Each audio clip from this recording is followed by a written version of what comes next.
6/1/2022 मुरली आहे.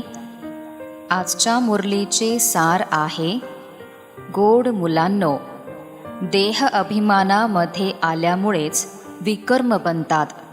म्हणून प्रतिज्ञा करा, दुसरे सर्व संग तोडून एक संग जोडणार. प्रश्न आहे, कोणता खेळ नैसर्गिक आहे परंतु मनुष्य त्याला ईश्वरीय कार्य समजतात? उत्तर, बेहद विश्वनाटकामध्ये ज्या नैसर्गिक आपत्ती येतात, विनाशाच्या वेळी एकाच समुद्राच्या लाटेमध्ये सर्व खंड, बेट इत्यादी नष्ट होतात, ज्याची रंगीत तालीम आत्तासुद्धा होत राहते. हा सर्व नैसर्गिक खेळ आहे. ह्याला मनुष्य ईश्वराचे कार्य म्हणतात. परंतु बाबा म्हणतात, मी काही सूचना देत नाही. हे सर्व बेहद विश्वनाटकामध्ये नोंदलेले आहे. गीत आहे, कौन आया मेरे मन के द्वारे. ओम शांती. कोण आले म्हणजे कोणाची आठवण आली? असे नाही की मनात कोणी येऊन बसले मग तर ते सर्वव्यापी झाले. नाही, कोण आले माझ्या आठवणीमध्ये? अकाल मूर्त, ज्यांना कधीच काळ खात नाही. शीख लोकांजवळ अकाल तख्त पण आहे. त्यांच्याजवळ अकाल लोक पण आहेत. ते लोक स्वतः पण समजत नाहीत की शीख धर्म प्रवृत्ती मार्गाचा आहे. एकच आदि सनातन देवी देवता धर्म प्रायः लोप झाला आहे, म्हणजे नाहीसा झाला आहे. दुसरा संन्यास धर्म निवृत्ती मार्गाचा धर्म आहे. घरदार सोडून हदचा संन्यास करून पवित्र बनतात. जंगलात जाऊन जरूर पवित्रच राहत असतील. प्रत्येक धर्माचे रीतिरिवाज, परंपरा वेगवेगळे आहेत. शिक्षणसुद्धा वेगळे आहे. तो निवृत्ती मार्गाचा धर्म आहे. त्याचे अनुसरण करणारे पण घरदार सोडून कफनी घालतात, म्हणजे भगवे कपडे घालतात. जरी ते म्हणतात की घर गृहस्थात राहून ज्ञान प्राप्त होऊ शकते, परंतु ते काही ज्ञान नाही. संन्यासी असे करू शकत नाहीत. वास्तविकतेमध्ये गुरु तेच आहेत जे सद्गती करणारे आहेत. ते तर एकच आहेत. गुरु नानकांनी पण ज्ञान दिले. ते पण परमात्म्याची महिमा करतात. एक ओंकार, अकाल मूर्त. तुम्हाला आता त्या अकाल मूर्त म्हणजे परमपिता परमात्म्याची आठवण आहे. जसे महिमा करतात की ते अकाल मूर्त अयोनी आहेत. स्वयंभू म्हणजे रचयिता आहेत. निर्भय, निर्वैर, अकाल मूर्त, सद्गुरु, जप साहेब इत्यादी ही सर्व महिमा एकाच परमपिता परमात्म्याची आहे. अकाल मूर्तलाच मानतात ना. तेच म्हणतात सतयुग आदी सत्य होईल पण सत्य. तरी पण हे सुद्धा म्हणतात की मळके कपडे येऊन धुतात. पतित पावनच मळक्या कपड्यांना धुतात, म्हणजे आत्म्यांना स्वच्छ करतात. तेव्हाच तर त्यांची महिमा गायन करतात. परत म्हणतात असंख्य चोर, हरामखोर. ही पण ह्या वेळेचीच महिमा आहे. गुरुनानक म्हणतात नीच विचार कर, मग त्यांच्यावर बळी जातात. जरूर जेव्हा ते आले आहेत तेव्हाच तर बळी जातात ना, म्हणजे अर्पण होतात. बाबा म्हणतात, मी अहिल्या, गणिका, साधूंचा पण उद्धार करण्यासाठी येतो. तर जरूर सर्व पतित झाले. आता ही बेहदची गोष्ट आहे. मग जरूर बेहदचे मालकच येऊन सांगतील, ब्रह्मा विष्णू शंकर पण माझीच रचना आहे. ब्रह्माद्वारे आदि सनातन देवी देवता धर्माची स्थापना व शंकराद्वारे अनेक धर्मांचा विनाश होतो. दुसरे जे येतात ते फक्त आपल्या धर्माची स्थापना करतात.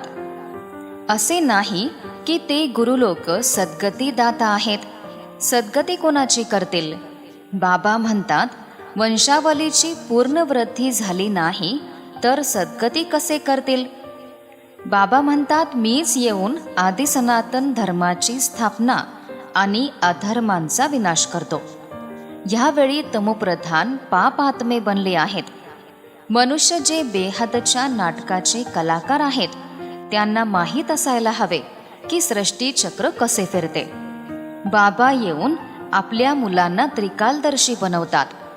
हे पण समजतात की जरूर बाबा येऊन स्वर्ग सत्यखंडाची स्थापना करतील आणि असत्य खंडाचा विनाश करतील. सत्यखंडाची स्थापना करणारे सत्यच झाले ना. या सर्व गोष्टी बाबाच समजावतात. सर्व मुलं तर धारणा करू शकत नाहीत कारण देहाभिमान खूप आहे. जेवढे देही अभिमानी बनतील, स्वतःला आत्मा अशरीरी समजतील, बाबांची आठवण करतील तरच धारणा होईल. देह अभिमानीला धारणा होणार नाही. योगाद्वारेच पाप नष्ट होतात. दिवसभर तर देहाभिमान राहतो. मग देही अभिमानी बनण्याचा अभ्यास करायला पाहिजे. बाबा म्हणतात निद्रेला जिंकणारे बना. बाबा खूप चांगले मुद्दे समजावतात. परंतु काही मुलं असे आहेत जे मुरली पण ऐकत नाहीत. हे शिक्षण तर खूप मुख्य आहे. कसे पण करून मुरली वाचायला हवे. परंतु असे पण नाही की विकारांमध्ये जात राहतील आणि मुरलीसुद्धा मागत राहतील. जोपर्यंत खात्री देत नाहीत तोपर्यंत मुरली पाठवायला नको. जे मुरली वाचत नाहीत मग त्यांची गती काय होईल. चांगली मुलं सुद्धा मुरली वाचत नाहीत तर नशा पण चढत नाही. नाही तर एक दिवस सुद्धा मुरली मिस करायला नको. धारणा होत नाही तर समजायला पाहिजे की देहाभिमान आहे. ते उच्चपद मिळवू शकत नाहीत. बाबा चांगल्या प्रकारे समजावतात. मुलांना सुद्धा समजावून सांगावे लागेल. बाबा तर बाहेर जाऊ शकत नाहीत. बाबा मुलांपुढेच समजावतात. ही मोठी माता आहे पण गुप्त आहे. शक्ती म्हणजे माता कन्या तर बाहेर जाऊ शकतात. संमेलन होतात त्यामध्ये आदी सनातन देवी देवता धर्माचा कोणता प्रतिनिधी तर नाहीच. ही गोष्ट समजावून सांगायची आहे. आणि जे धर्मपिता येतात ते फक्त धर्म स्थापन करण्यासाठी येतात. अधर्मांचा विनाश करण्यासाठी येत नाहीत. सत्यधर्माची स्थापना व अनेक धर्मांचा विनाश संगमयुगातच होतो. जेव्हा उतरती कला होते तेव्हा बाबा येतात. चढती कला एकाच वेळी होते. ह्यावर एक श्लोक पण आहे. लहानपणी वाचला होता की गुरुनानकांनी म्हटले आहे, सर्व निंदक आहेत, खोटे आहेत, कोणीही पवित्र राहत नाहीत. शीख धर्मामध्ये अकाली असतात ज्यांच्यावर काळे चक्र पण दाखवतात. हे स्वदर्शन चक्र आहे. हे सुद्धा पवित्रतेचे लक्षण आहे. कंगन सुद्धा बांधतात. दोन्ही पवित्रतेचे लक्षण आहेत. परंतु ते लोक ह्याचा अर्थ समजत नाहीत आणि पवित्र पण राहत नाहीत. जनेऊ पण पवित्रतेचीच निशाणी आहे.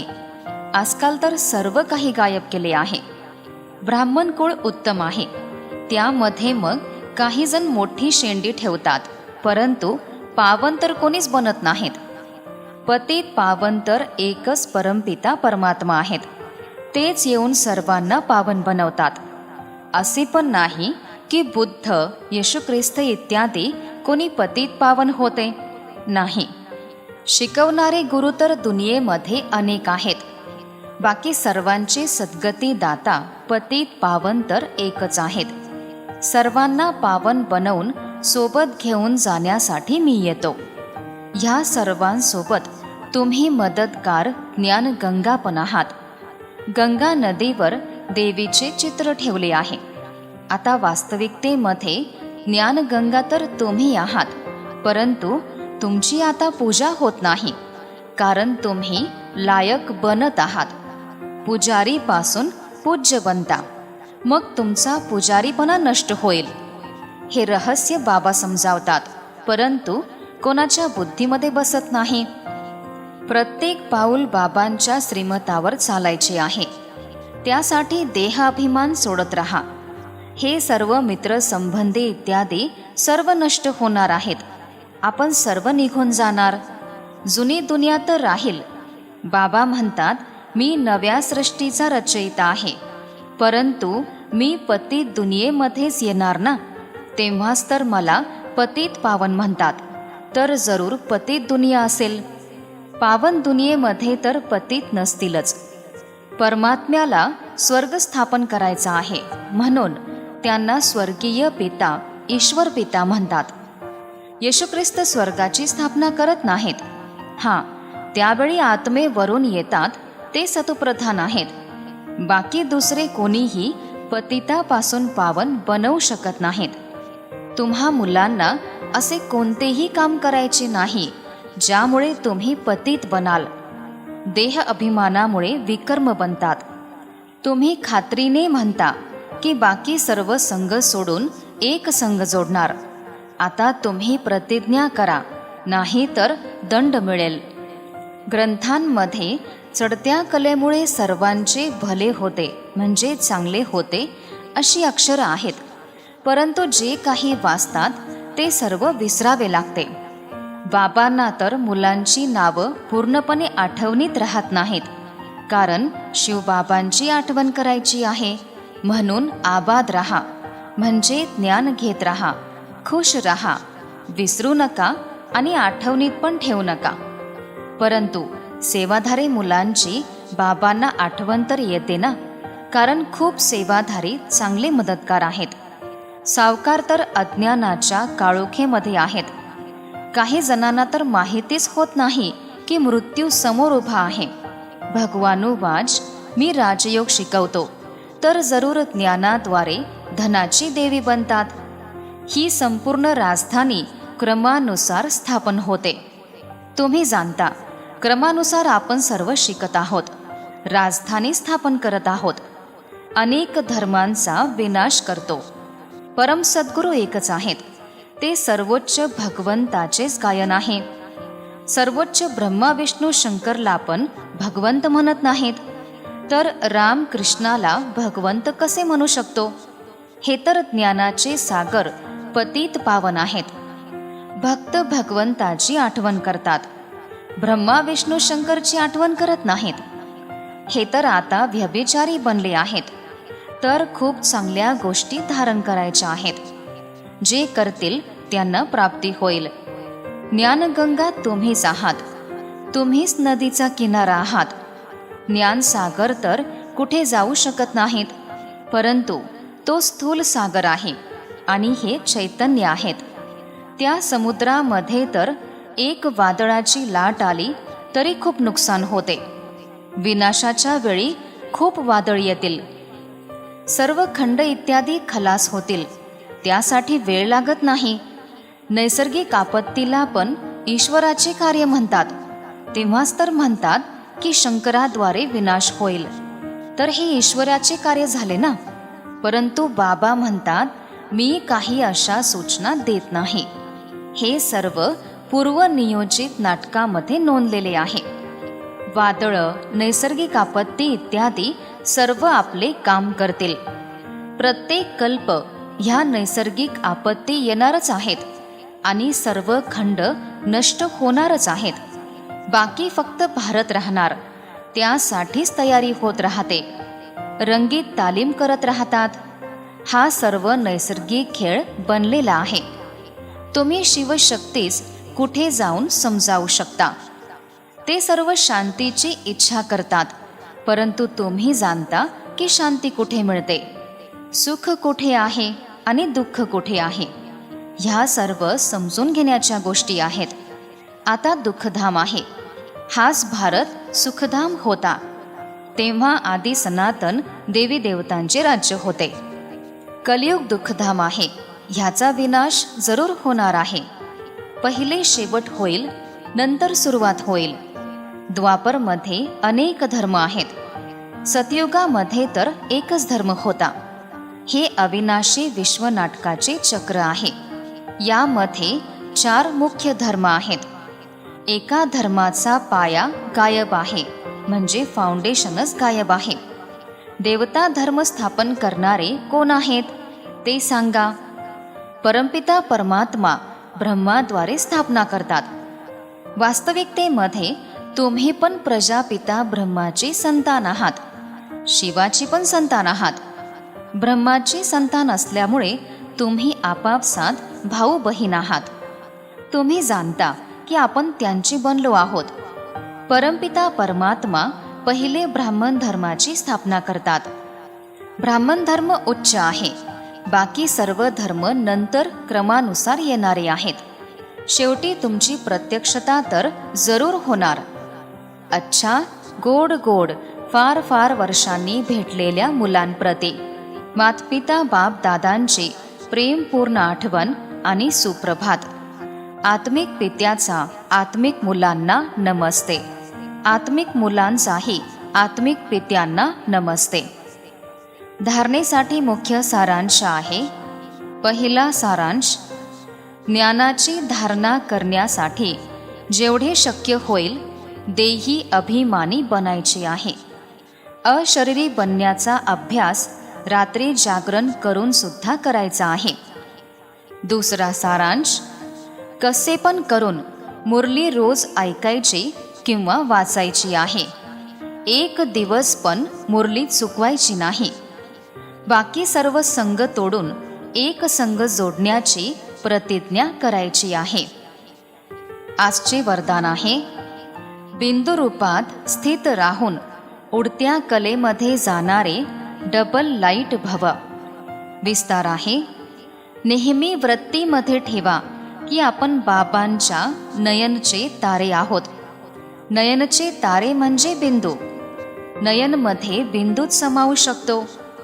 नेत्रांमध्ये पाहण्याची विशेषता पण बिंदूच आहे.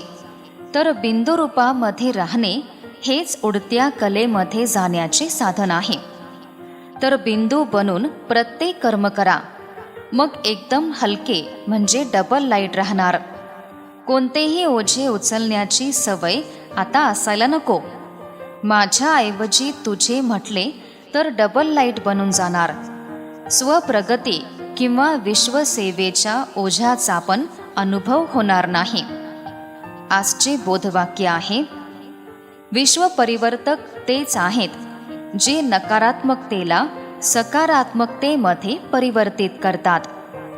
ह्यानंतर प्रेमळ स्थितीचा अनुभव करा. यामध्ये आजचा पॉइंट आहे, देहाच्या स्मृतीपासून असे विस्मृत राहा जे देहभानाचे, रात्र दिवसाचे, भूक आणि तहान, सुखाच्या आरामाच्या साधनाचे, कोणत्याही गोष्टीच्या आधाराचे जीवन असायला नको. तेव्हाच म्हणणार प्रेममय लवलीन स्थिती म्हणजे प्रेमळ स्थिती. जसे क्षमा ज्योती स्वरूप आहे, लाईट आणि शक्तीचे रूप आहे, असे क्षमासारखे स्वतः पण लाईट आणि शक्ती रूप बना. ओम शांती.